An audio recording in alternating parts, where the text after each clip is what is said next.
फतेह बुलाओ। वाहिगुरु जी का खालसा, वाहिगुरु जी की फतेह। कल परसों ਦੇ ਸਮਾਗਮ ਵਿੱਚ ਵਿਚਾਰ ਕਰਦਿਆਂ ਇੱਕ ਟੌਪਿਕ ਸਾਹਮਣੇ ਆਇਆ ਸੀ ਕਿ ਜੀਵਨ ਨੂੰ ਵੀ ਨਿਰੰਕਾਰ ਨੇ ਸਮੇਂ ਵਿੱਚ ਵੰਡਿਆ ਹੈ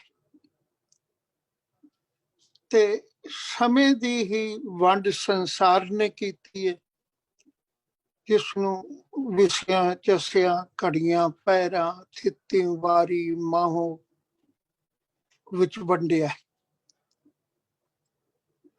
ਤੇ ਜਿਵੇਂ ਮਨੁੱਖ ਦਾ ਜੀਵਨ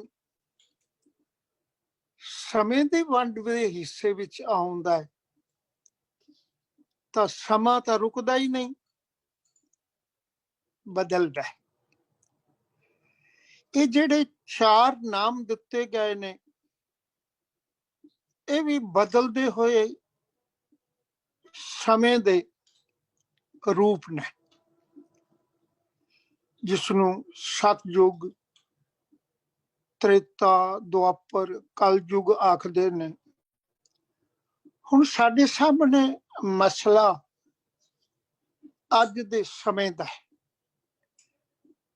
ਅੱਜ ਅਸੀਂ ਜਿਸ ਸਮੇਂ ਵਿੱਚੋਂ ਲੰਘ ਰਹੇ ਹਾਂ, ਜੋ ਸਮਾਂ ਸਾਡੇ ਜੀਵਨ ਦਾ ਹਿੱਸਾ ਬਣਿਆ ਹੋਇਆ ਹੈ, ਉਸ ਨੂੰ ਅਸੀਂ ਆਪਣੇ ਲਫ਼ਜ਼ਾਂ ਵਿੱਚ ਕਲਯੁਗ ਆਖਦੇ ਹਾਂ। ਭਾਵੇਂ ਸ੍ਰੀ ਗੁਰੂ ਗ੍ਰੰਥ ਸਾਹਿਬ ਪਾਤਸ਼ਾਹ ਜੀ ਦੀ ਬਾਣੀ ਨੇ ਇਸ ਗੱਲ ਨੂੰ ਬੜਾ ਸਪਸ਼ਟ ਕੀਤਾ ਹੈ, ਸੰਸਾਰਕ ਕਹਾਣੀਆਂ ਨਾਲੋਂ ਵੱਖਰਾ ਗਿਆਨ ਦਾ ਚਾਨਣ ਦੇ ਕੇ। ਅਸੀਂ ਤਾਂ ਸੰਸਾਰਿਕ ਤੌਰ ਤੇ ਕਲਯੁਗ ਵੀ ਇੱਕ ਮਨੁੱਖ ਬਣਾ ਲਿਆ, ਇੱਕ ਦੇਹਧਾਰੀ ਕੋਈ ਦੇਵੀ ਦੇਵਤਾ ਬਣਾ ਲਿਆ, ਉਹਦੀਆਂ ਕਈ ਕਹਾਣੀਆਂ ਘੜ ਲਈਆਂ ਤੇ ਉਹ ਕਹਾਣੀਆਂ ਕਈ ਵਾਰ ਅਸੀਂ ਬੇਥਾਵੀਆਂ ਸਤਿਗੁਰੂ ਨਾਲ ਵੀ ਸੰਬੰਧਿਤ ਕਰ ਦਿੱਤੀਆਂ। ਗੁਰੂ ਨਾਨਕ ਕੋਲ ਕਲਯੁਗ ਆਇਆ। ਸੋ ਇਤਿਹਾਦ ਮੈਂ ਅੱਜ ਉਸ ਵਿਸ਼ੇ ਵਿੱਚ ਨਹੀਂ ਜਾਣਾ ਚਾਹੁੰਦਾ, ਉਹ ਸਾਡੀਆਂ ਕਲਪਨਾਵਾਂ ਨੇ। ਮੈਂ ਚਾਹੁੰਦਾ ਅਸੀਂ ਸ੍ਰੀ ਗੁਰੂ ਗ੍ਰੰਥ ਸਾਹਿਬ ਦੀ ਬਾਣੀ ਕੋਲੋਂ ਜਿਹੜਾ ਸਮਾਂ ਸਾਡੇ ਨਾਲ ਬੀਤ ਰਿਹਾ, ਜਿਸ ਵਿੱਚੋਂ ਅਸੀਂ ਲੰਘ ਰਹੇ ਹਾਂ, ਜਿਸ ਨੂੰ ਅਸੀਂ ਨਾਮ ਕਲਯੁਗ ਦਾ ਦਿੱਤਾ ਹੋਇਆ ਹੈ, ਉਹ ਸ੍ਰੀ ਗੁਰੂ ਗ੍ਰੰਥ ਸਾਹਿਬ ਦੀ ਬਾਣੀ ਕੋਲੋਂ ਕਮ ਸੇ ਕਮ ਸਮਝ ਲਈਏ। ਕੋਈ ਵੀ ਚੀਜ਼ ਪੜ੍ਹਨ ਨਾਲ ਸੁਣਨ ਨਾਲ ਹੀ ਨਹੀਂ ਆਉਂਦੀ, ਸਮਝਣ ਨਾਲ ਆਉਂਦੀ। ਸਤਿਗੁਰੂ ਨੇ ਬਾਣੀ ਵਿੱਚ ਵੀ ਆਖਿਆ, ਪੜ੍ਹਿਆ ਨਹੀਂ ਭੇਦ ਬੁੱਝਿਆ ਭਾਵਨਾ। ਅਸੀਂ ਬੁੱਝਣਾ ਹੈ, ਜਾਣਨਾ ਹੈ ਕਿ ਕਲਯੁਗ ਹੈ ਕੀ। ਸਤਿਗੁਰੂ ਨੇ ਇਸ ਗੱਲ ਨੂੰ ਸਪਸ਼ਟ ਕੀਤਾ ਹੈ। ਆਉਣ ਵਾਲੇ ਸਮੇਂ ਵਿੱਚ ਮੈਂ ਤੁਹਾਡੇ ਨਾਲ ਲਗਾਤਾਰ ਇਸ ਸਬਜੈਕਟ ਵਿੱਚ ਸਾਂਝ ਬਣਾਈ ਰੱਖਾਂਗਾ ਕਿ ਕਲਯੁਗ ਕੋਈ ਮਨੁੱਖ ਨਹੀਂ, ਕੋਈ ਦੇਹਧਾਰੀ ਵਿਅਕਤੀ ਨਹੀਂ। ਬਦਲਦੇ ਹੋਏ ਸੁਭਾਅ ਨਾਲ ਯੁੱਗ ਨੂੰ, ਸਮੇਂ ਨੂੰ ਨਾਂ ਦਿੱਤਾ ਗਿਆ, ਕਿਉਂਕਿ ਸੁਭਾਅ ਦਾ ਤੇ ਸਮੇਂ ਦਾ ਆਪਸੀ ਬੜਾ ਗੂੜਾ ਰਿਸ਼ਤਾ ਹੈ। ਹੁਣ ਮੈਂ ਇੱਥੇ ਰੁਕਣਾ ਚਾਹਨਾ। ਗੁਰੂ ਨਾਨਕ ਕੋਲੋਂ ਪੁੱਛਿਆ ਜੀ ਕਲਯੁਗ ਦੀ ਨਿਸ਼ਾਨੀ ਕੀ ਹੈ? ਜੇ ਤੁਸੀਂ ਕਹਿੰਦੇ ਹੋ ਕਲਯੁਗ ਕੋਈ ਮਨੁੱਖ ਨਹੀਂ, ਕੋਈ ਦੇਹਧਾਰੀ ਵਿਅਕਤੀ ਨਹੀਂ, ਤਾਂ ਫਿਰ ਸਾਨੂੰ ਸਮਝਾ ਦਿਓ। ਅਸੀਂ ਤੇ ਹੁਣ ਤੱਕ ਕਹਾਣੀਆਂ ਐਸੀਆਂ ਸੁਣਦੇ ਆਏ ਹਾਂ ਜਿੱਥੋਂ ਸਾਨੂੰ ਇਹ ਤਸੱਵਰ ਹੋਇਆ ਵੀ ਖੌਰੇ ਕਲਯੁਗ ਵੀ ਕੋਈ ਮਨੁੱਖ ਹੈ, ਕਿਤੇ ਆਉਂਦਾ ਹੈ, ਕਿਤੇ ਜਾਂਦਾ ਹੈ, ਕੋਈ ਗੱਲਾਂ ਕਰਦਾ।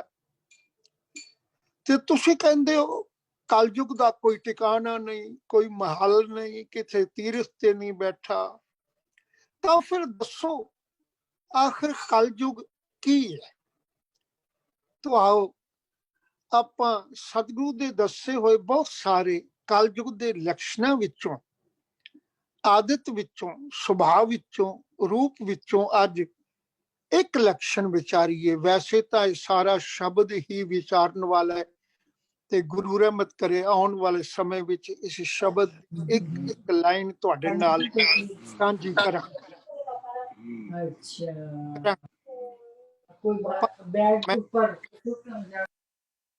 ਕਮ ਸੇ ਕਮ ਅਸੀਂ ਅੱਜ ਇੱਕ ਲਫ਼ਜ਼ ਨੂੰ ਵਿਚਾਰ ਲਈਏ। ਉਹ ਲਫ਼ਜ਼ ਕੀ ਹੈ? ਸਤਿਗੁਰੂ ਕਹਿੰਦੇ ਨੇ ਮੈਂ ਤੁਹਾਨੂੰ ਦੱਸਣਾ ਕਲਯੁਗ ਦਾ ਲੱਛਣ, ਨਿਸ਼ਾਨੀ, ਰੂਪ ਕੀ ਹੈ। ਉਹਦੇ ਵਿੱਚ ਇੱਕ ਲੱਛਣ ਦਾ ਬਿਆਨ ਕਰਦੇ ਨੇ, ਬਾਕੀ ਆਪਾਂ ਫਿਰ ਵਿਚਾਰਾਂਗੇ। ਸਤਿਗੁਰੂ ਕਹਿੰਦੇ ਨੇ ਹੋਵੇ ਪਰਵਾਨਾ ਕਰੇ ਧਿਆਨਾ। ਲੋ, ਆ ਇੱਕ ਲੱਛਣ ਹੈ ਕਲਯੁਗ ਦਾ, ਜਿਹੜਾ ਅਸੀਂ ਨੇੜਿਓਂ ਹੋ ਕੇ ਦੇਖ ਵੀ ਸਕਦੇ ਹਾਂ ਤੇ ਜਿਸ ਨੂੰ ਅਸੀਂ ਆਪਣੇ ਨਾਲ, ਜੀਵਨ ਨਾਲ ਸਾਂਝੇ ਤੌਰ ਤੇ ਗੁਜ਼ਾਰ ਵੀ ਰਹੇ ਹਾਂ। ਗੁਰੂ ਕਹਿੰਦੇ ਨੇ ਹੋਵੇ ਪਰਵਾਨਾ ਕਰੇ ਧਿਆਨਾ, ਕਲ ਲੱਖਣ ਵਿਚਾਰ। ਪਰਵਾਨਾ ਤੋਂ ਭਾਵ ਹੈ ਜਿਹੜਾ ਪ੍ਰਵਾਨ ਚੜਿਆ ਹੋਇਆ, ਮੰਨਿਆ ਹੋਇਆ, ਜਿਸ ਨੂੰ ਅਸੀਂ ਆਪਣਾ ਪ੍ਰਵਾਨ ਕਰ ਲਿਆ ਵੀ ਇਹ ਸਾਡਾ ਆਗੂ ਹੈ। ਆ ਜਿਸ ਨੂੰ ਅਸੀਂ ਡੈਮੋਕ੍ਰੇਸੀ ਵਿੱਚ ਇਲੈਕਸ਼ਨ ਆਖਦੇ ਹਾਂ। ਇਲੈਕਸ਼ਨ ਦਾ ਪ੍ਰੋਸੀਜਰ ਕੀ ਹੈ? ਉਹ ਇਹ ਕਿ ਕੁਛ ਲੋਕ ਵੋਟਰ ਦੇ ਰੂਪ ਵਿੱਚ ਆਪਣੇ ਆਪਣੇ ਖਿਆਲ ਨਾਲ ਕਿਸੇ ਨੂੰ ਪ੍ਰਵਾਨ ਕਰਦੇ ਨੇ। ਇੱਕ ਨੂੰ ਇੱਕ ਪ੍ਰਵਾਨ ਹੁੰਦਾ ਹੈ, ਦੂਜੇ ਨੂੰ ਦੂਜਾ ਪ੍ਰਵਾਨ ਹੁੰਦਾ ਹੈ, ਤੇ ਜਿਸ ਨੂੰ ਜ਼ਿਆਦਾ ਲੋਕ ਪ੍ਰਵਾਨ ਕਰਨ ਉਹਨੂੰ ਫਿਰ ਕੁਰਸੀ ਤੇ, ਚੇਅਰ ਤੇ ਬਿਠਾ ਕੇ ਜ਼ਿੰਮੇਵਾਰੀ ਸੌਂਪਦੇ ਨੇ। ਉਹਨੂੰ ਫਿਰ ਪੰਚ ਆਖਦੇ ਨੇ। ਪੰਚ, ਸਰਪੰਚ ਪਿੰਡਾਂ ਦਾ ਸਾਡਾ ਪੁਰਾਤਨ ਨਾਮ ਹੈ। ਸਤਿਗੁਰੂ ਨੇ ਵੀ ਇਹੋ ਗੱਲ ਆਖ ਦਿੱਤੀ, ਪੰਚ ਪ੍ਰਵਾਨ, ਪੰਚ ਪ੍ਰਧਾਨ। ਉਹ ਜਿਹੜਾ ਪੰਚ ਹੈ ਉਹ ਪ੍ਰਵਾਨ ਚੜਿਆ ਹੋਇਆ, ਉਹਦੇ ਸਿਰ ਕੋਈ ਜ਼ਿੰਮੇਵਾਰੀਆਂ ਆ ਗਈਆਂ ਨੇ। ਉਹਨੇ ਹੁਣ ਜ਼ਿੰਮੇਵਾਰੀ ਕੀ ਹੈ ਕਿ ਉਹ ਸੰਸਾਰ ਦੇ ਸੁੱਖਾਂ ਦਾ, ਆਪਣੀ ਰਈਅਤ ਦੇ, ਆਪਣੇ ਵੋਟਰਾਂ ਦੇ, ਆਪਣੀ ਲੋਕਾਈ ਦੇ ਸੁੱਖਾਂ ਦਾ ਸਮਾਨ ਬਣੇ। ਪਰ ਇੱਥੇ ਗੁਰੂ ਨਾਨਕ ਪਾਤਸ਼ਾਹ ਜੀ ਨੇ ਕਲਯੁਗ ਦੇ ਲੱਛਣ ਦਾ ਜ਼ਿਕਰ ਕੀਤਾ। ਕਹਿੰਦੇ ਨੇ ਕਲਯੁਗ ਵਿੱਚ ਮੈਂ ਕੀ ਦੇਖਦਾ ਕਿ ਜਿਹੜਾ ਪ੍ਰਵਾਨਾ ਹੈ, ਜਿਹਨੂੰ ਲੋਕ ਮਾਨਤਾ ਦੇ ਕੇ ਆਪਣੇ ਅੱਗੇ ਅਗਵਾਈ ਵਿੱਚ ਆਗੂ ਬਣਾਉਂਦੇ ਨੇ, ਭਾਵੇਂ ਉਹ ਆਗੂ ਸਿਆਸਤ ਦਾ ਹੋਵੇ, ਭਾਵੇਂ ਉਹ ਆਗੂ ਸਮਾਜ ਦਾ ਹੋਵੇ, ਭਾਵੇਂ ਉਹ ਆਗੂ ਧਾਰਮਿਕ ਹੋਵੇ, ਕਿਉਂਕਿ ਹਰ ਇੱਕ ਸਭਾ, ਸੁਸਾਇਟੀ, ਸਮਾਜ ਨੂੰ, ਦੇਸ਼ ਨੂੰ ਕੋਈ ਆਗੂ ਚਾਹੀਦਾ ਹੁੰਦਾ ਹੈ, ਕੌਮ ਨੂੰ ਕੋਈ ਆਗੂ ਚਾਹੀਦਾ ਹੁੰਦਾ ਹੈ। ਉਹ ਹਮੇਸ਼ਾ ਆਗੂ ਦੀ ਚੋਣ ਲੋਕ ਕਰਦੇ ਨੇ ਤੇ ਉਸੇ ਨੂੰ ਪਰਵਾਨਾ ਆਖਦੇ ਨੇ। ਗੁਰੂ ਕਹਿੰਦੇ ਨੇ ਹੋਵੇ ਪਰਵਾਨਾ, ਪ੍ਰਵਾਨ ਕੀਤਾ ਹੋਇਆ ਆਗੂ ਹੋਵੇ, ਪਰ ਬਜਾਏ ਇਸ ਗੱਲ ਦੇ ਕਿ ਉਹ ਸੁੱਖਾਂ ਦਾ ਸਮਾਨ ਪੈਦਾ ਕਰੇ। ਜੇ ਉਹਨੇ ਕੋਈ ਆਪਣੀ ਸਿਆਣਪ ਨਾਲ ਫੈਸਲਾ ਕਰਨਾ, ਕੋਈ ਕਾਨੂੰਨ ਬਣਾਣਾ, ਕੋਈ ਮਰਿਆਦਾ ਲਾਗੂ ਕਰਨੀ, ਕੋਈ ਆਪਣਾ ਫੈਸਲਾ ਦੇਣਾ, ਤਾਂ ਉਹ ਆਪਣੀ ਰਈਅਤ ਨੂੰ, ਜਿਨ੍ਹਾਂ ਨੇ ਉਹਨੂੰ ਪ੍ਰਵਾਨ ਕੀਤਾ, ਉਹਨਾਂ ਨੂੰ ਸਮਝਾਵੇ, ਉਹਨਾਂ ਤੇ ਆਪਣਾ ਫੈਸਲਾ ਠੋਸੇ ਨਾ, ਫੈਸਲਾ ਧੱਕੇ ਨਾਲ ਨਾ ਲਾਗੂ ਕਰੇ। ਪਰ ਗੁਰੂ ਕਹਿੰਦੇ ਨੇ ਹੋ ਕੀ ਰਿਹਾ, ਕਲਯੁਗ ਦੀ ਨਿਸ਼ਾਨੀ ਕੀ ਹੈ? ਇੱਥੇ ਜਿਹੜਾ ਪਰਵਾਨਾ ਬਣਦਾ ਹੈ, ਜਿਹਨੂੰ ਅਸੀਂ ਆਗੂ ਮੰਨਨੇ ਆ, ਉਹ ਧਿਆਨਾ ਕਰਦਾ, ਧੰਗੇਜੋਰੀ ਜ਼ਬਰਨ ਆਪਣੇ ਵਿਚਾਰ, ਆਪਣੇ ਫੈਸਲੇ ਲਾਗੂ ਕਰਦਾ ਹੈ। ਇਹ ਸਿਰਫ ਸਿਆਸਤ ਵਿੱਚ ਹੀ ਨਹੀਂ, ਗੁਰਬਾਣੀ ਵਿੱਚੋਂ ਮੈਂ ਹੈਰਾਨ ਹੁੰਨਾ, ਇਹ ਗੱਲ ਸਮਝਣ ਯੋਗ। ਅੱਜ ਦਾ ਸਬਜੈਕਟ ਬੜਾ ਗੂੜ ਸਮਝਣ ਵਾਲਾ ਹੈ। ਗੁਰੂ ਕਹਿੰਦੇ ਨੇ ਸਿਰਫ ਸਿਆਸਤ ਵਿੱਚ ਹੀ ਨਹੀਂ, कि सियासी लोग धिंगाने करते हैं, धक्के करते हैं, जुल्म करते हैं, बल्कि ये धिंगाने समाजिक आगू भी करते रहे, ये धिंगाने साडे धार्मिक आगू भी करते रहे। उन्हें समझाया नहीं, अपने फैसले लागू किए, बल्कि गुरु नूं इत्थों तक आखना पिया ते कर, बल्कि मुखातब करके सब तो पहला एक धार्मिक नूं आखिया, कहन लगे सेखा अंदरों जोर छड्ड, अंदरों ताकत की वरतों, जोरा जरबी, जुल्म, धक्का छड्ड दे। तू इहदे विच झल्ला हो गया कि तेरे हाथ ताकत आ गई। वो ताकत भावें चोण करके असीं किसे नूं दे दईए, वोट पा के किसे नूं दे दईए, उहदे हत्थ जदों ताकत आ जाए वो साडे ही वोटरां दी जिन्हां दे दरवाजे अगे खड़ा हुंदा, मुड़ के उहनां दी सुणदा नहीं। सतगुरु कहंदे ने सेखा अंदरों जोर छड्ड, तू भहो कर, डर किसे कोलों, चल गवाए, झल्ला ना हो कि तेरे हत्थ ताकत आ गई।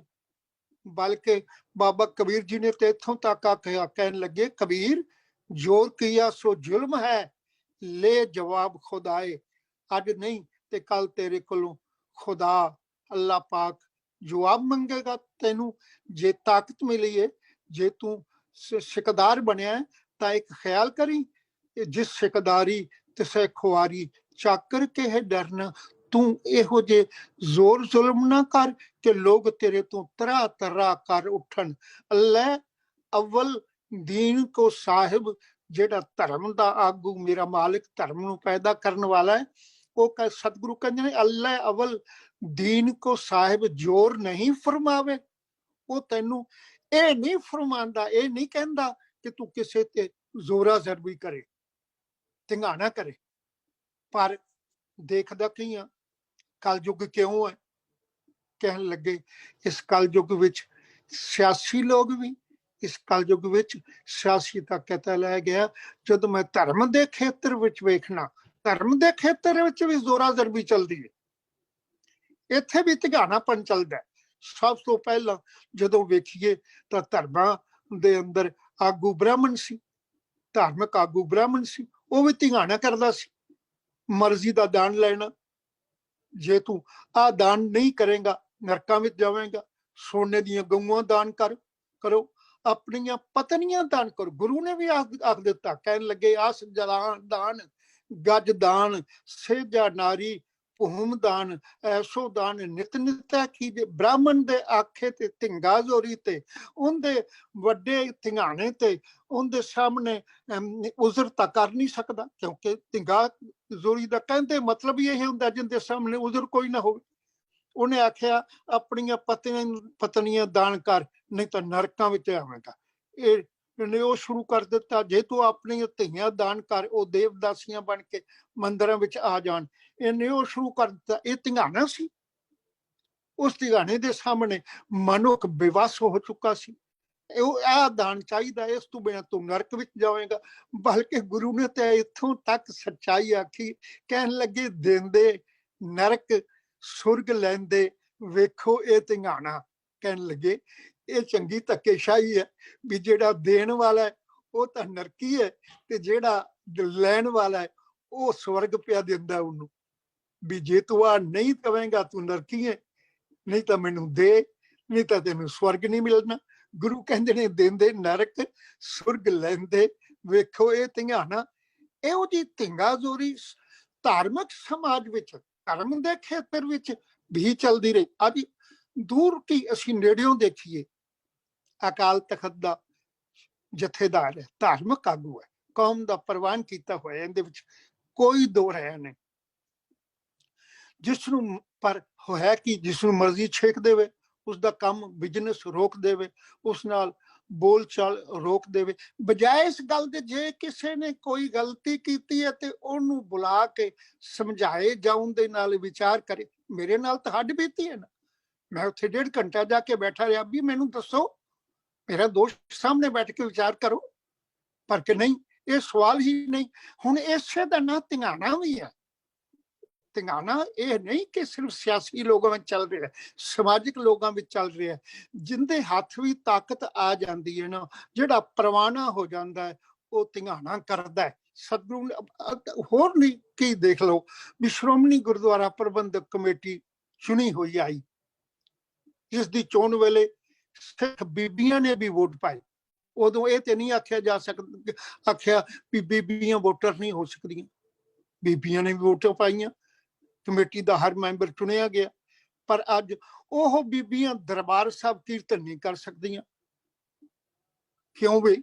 ਜੇ ਉਹ ਵੋਟ ਪਾ ਕੇ ਤੁਹਾਨੂੰ ਪੰਚ ਬਣਾ ਸਕਦੀਆਂ ਨੇ, ਜੇ ਉਹ ਵੋਟ ਪਾ ਕੇ ਤੁਹਾਨੂੰ ਪ੍ਰਵਾਨ ਕਰ ਸਕਦੀਆਂ ਨੇ, ਤੁਹਾਡੇ ਪ੍ਰਵਾਨਗੀ ਵਿੱਚ ਉਹਨਾਂ ਦਾ ਹਿੱਸਾ ਹੈ।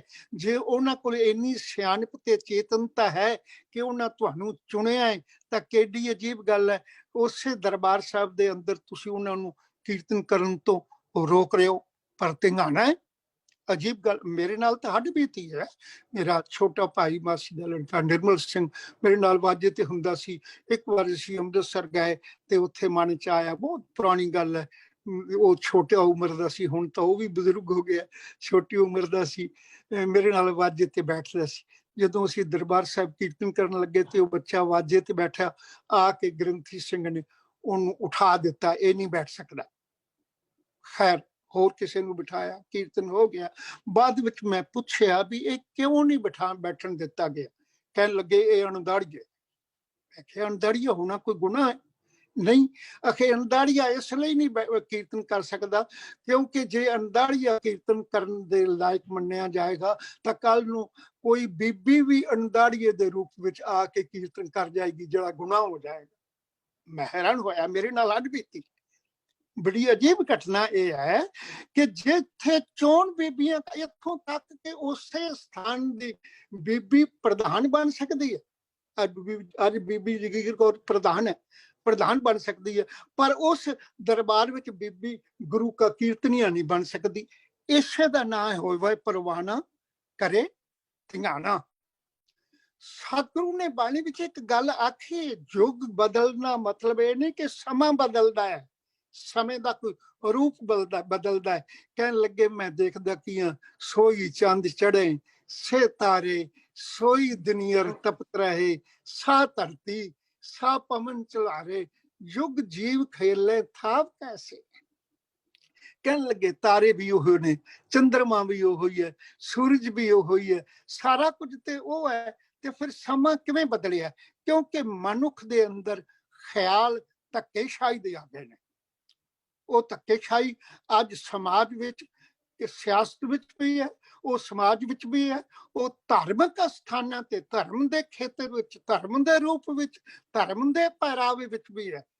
ਅਸੀਂ ਧਰਮ ਦੇ ਖੇਤਰ ਵਿੱਚ ਕਿਸੇ ਨੂੰ ਸਮਝਾਈਏ ਕਿ ਆਹ ਕੰਮ ਇਉਂ ਨਹੀਂ, ਇਉਂ ਕਰੋ, ਇਹ ਨਹੀਂ, ਬਲਕਿ ਡਾਂਗ ਲੈ ਕੇ ਕਹਿਣਾ ਨਹੀਂ, ਤੈਨੂੰ ਆਹ ਕੁਝ ਕਰਨਾ ਪਏਗਾ, ਤੈਨੂੰ ਆਹ ਮਰਿਆਦਾ ਮੰਨਣੀ ਪਏਗੀ, ਤੈਨੂੰ ਆਹ ਨਿਤਨੇਮ ਕਰਨਾ ਪਏਗਾ, ਤੈਨੂੰ ਆਹ ਇੱਥੋਂ ਅੰਮ੍ਰਿਤ ਛਕਣਾ ਪਏਗਾ। ਹਰ ਇੱਕ ਚੀਜ਼ ਅਸੀਂ ਧੱਕੇ ਨਾਲ ਮਨਾ। ਜਦੋਂ ਧੱਕਾ ਸ਼ੁਰੂ ਹੋ ਜਾਏਗਾ ਉਦੋਂ ਫਿਰ ਧਰਮ ਨਹੀਂ ਰਹੇਗਾ, ਉਦੋਂ ਕਲਯੁਗ ਆ ਜਾਏਗਾ। ਅੱਜ ਅਸੀਂ ਦੇਖ ਰਹੇ ਹਾਂ ਸਿਆਸੀ ਚਿਹਰੇ ਵਿੱਚ ਵੀ ਦੇਖ ਰਹੇ ਹਾਂ, ਡੈਮੋਕ੍ਰੇਸੀ ਵਿੱਚ ਵੋਟਿੰਗ ਮਸ਼ੀਨਾਂ ਦੇ ਪਰਦੇ ਹੇਠ ਬਣਿਆ ਪ੍ਰਵਾਨਾ ਨਰਿੰਦਰ ਮੋਦੀ ਕਿਵੇਂ ਧਿਆਣਾ ਬਣਿਆ ਹੋਇਆ। ਸਰਦੀ ਵਿੱਚ ਬੀਬੀਆਂ ਸਮੇਤ ਬੱਚਿਆਂ ਤੋਂ ਬੁੱਢੇ ਤੱਕ ਸੜਕਾਂ ਤੇ ਬੈਠੇ ਲੋਕਾਂ ਨਾਲ, ਲੱਖਾਂ ਲੋਕਾਂ ਨਾਲ ਧੱਕਾ ਕਰ ਰਿਹਾ। ਬਸ ਇਹੋ ਹੀ ਕਲਯੁਗ ਦਾ ਅਸਲ ਰੂਪ ਹੈ। ਜੇ ਅਸੀਂ ਦੇਖਣਾ ਹੋਵੇ ਤਾਂ ਅੱਜ ਵੀ ਸੱਤਾ ਤੇ ਬੈਠਾ ਹੋਇਆ, ਹਿੰਦੁਸਤਾਨ ਦੀ ਸੱਤਾ ਤੇ ਅਸੀਂ ਕਲਯੁਗ ਦੇਖ ਸਕਦੇ ਹਾਂ। ਤਾਂ ਸਤਿਗੁਰੂ ਨੇ ਬਾਣੀ ਅੰਦਰ ਇੱਕ ਲਫ਼ਜ਼ ਤੇ ਫੈਸਲਾ ਕਰ ਦਿੱਤਾ, ਕਹਿੰਦੇ ਨੇ ਕਲਯੁਗ ਕਿਸੇ ਵਿਅਕਤੀ ਦਾ ਨਾਂ ਨਹੀਂ, ਕਲਯੁਗ ਕਿਸੇ ਅਸਤੀ ਦਾ ਨਾਂ ਨਹੀਂ, ਕਿਸੇ ਦੇਹ ਤਿਆਰੀ ਸ਼ਕਤੀ ਦਾ ਨਾਂ ਨਹੀਂ, ਬਲਕਿ ਕਹਿਣ ਲੱਗੇ ਹੋਵੇ ਪ੍ਰਵਾਨਾ ਕਰੇ ਧਿਆਣਾ।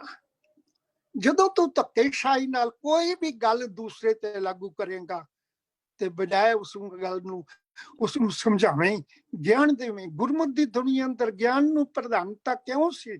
ਗੁਰੂ ਨੇ ਕਿਉਂ ਆਖਿਆ ਸੀ ਗੁਰੂ ਦੁਆਰੇ ਹੋਏ ਸੋਝੀ ਪਾਏ ਸੀ, ਇਹ ਦੁਆਰੇ ਧੋਏ ਅੱਛਾ ਹੋਏ ਸੀ। ਕਹਿਣ ਲੱਗੇ ਗੁਰਦੁਆਰੇ ਵਿੱਚ ਗੁਰੂ ਨਾਲ ਸੰਬੰਧਿਤ ਹੋਣ ਦੇ ਨਾਲ ਨਿਸ਼ਾਨੀ ਇਹੋ ਹੈ ਕਿ ਉੱਥੋਂ ਸੋਝੀ ਮਿਲਦੀ ਹੈ, ਉੱਥੋਂ ਗਿਆਨ ਮਿਲਦਾ ਹੈ। ਗੁਰੂ ਹਰ ਗੱਲ ਸਮਝਾਉਂਦਾ ਹੈ, ਕੇਵਲ ਧੱਕੇਸ਼ਾਹੀ ਨਾਲ ਲਾਗੂ ਨਹੀਂ ਕਰਦਾ।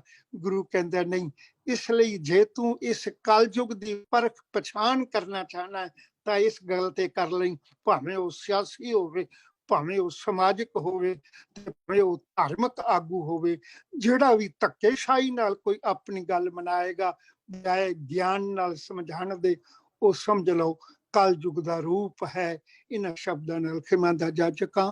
ਬਾਕੀ ਵੀ ਇਸ ਸ਼ਬਦ ਦੇ ਕੁਝ ਐਸੇ ਜ਼ਰੂਰੀ ਸਬੰਧ ਪੁਆਇੰਟ ਨੇ ਜਿਹੜੇ ਆਪਾਂ ਸਮਝਣੇ ਨੇ, ਆਉਣ ਵਾਲੇ ਸਮੇਂ ਅੰਦਰ ਵਿਚਾਰ ਕਰਦੇ ਰਵਾਂਗੇ। ਵਾਹਿਗੁਰੂ ਜੀ ਕਾ ਖਾਲਸਾ, ਵਾਹਿਗੁਰੂ ਜੀ ਕੀ ਫਤਿਹ।